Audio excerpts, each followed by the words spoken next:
Mahal naman lang ko. Salamat kaayo, Lord. Sa higayon nga imong gihatag ka na, makaduol niyo ang imong ita. Labi na gid karon, Lord God, sa mga kaubanan, mga anak mo. Mo Lord God, na malipay ka sa mga buhat ng mga pagday. Ikaw ang rason, Lord, na mga aming dinhi. Ikaw ang rason ng nabuhi mo. Ikaw ang mga paglaong, among kinabuhi. Magaduon ni kanimo ang Lord God. As imong mga pitin, imong gihugasan ang mga kasalanan mo. Imong gibuhis ang imong kinabuhi para na. Salamat kayo sa imong good Lord. Ang itugyan ang kinabuhi kanimo.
kasama kanimo Ginoo. Walay bisan kinsa nga makahimo sa imong gipanghimo.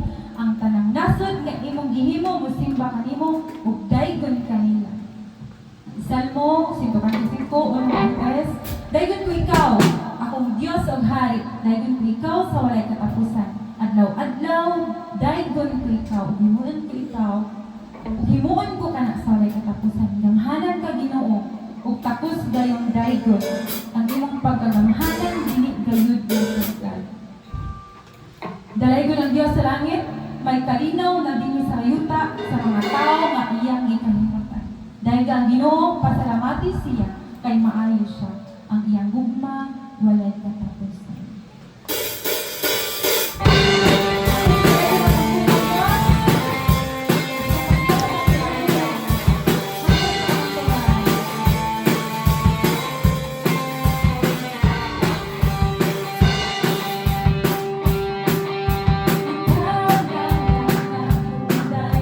Ikaw lang akong simbahan, ikaw lang ako sa tahan ko.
ni O Lord, para mahimong yung mga na.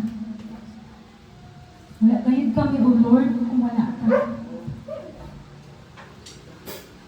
Sa mga kinabuhi, ikaw galihok, O Lord. Ikaw gahatag o kahayag. Kahatag o paglaon, kalipay sa aming kinabuhi. Wala ka nagkulang ka ng O Lord, bisan sa kadaghan sa mga kasaypanan. Balang pagpaubos mo daw ni kanyang huli. Ibalik na mo ang tanang dungog, ang pagdahig sa iyong kamay, Ginoo. Sa iyong gugma, Lord, ang walay paglubag, walay katapusan. Imong kaano, salamat ko, Lord.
sa pagpahulan, awitin ko ang pagkamaayo mo.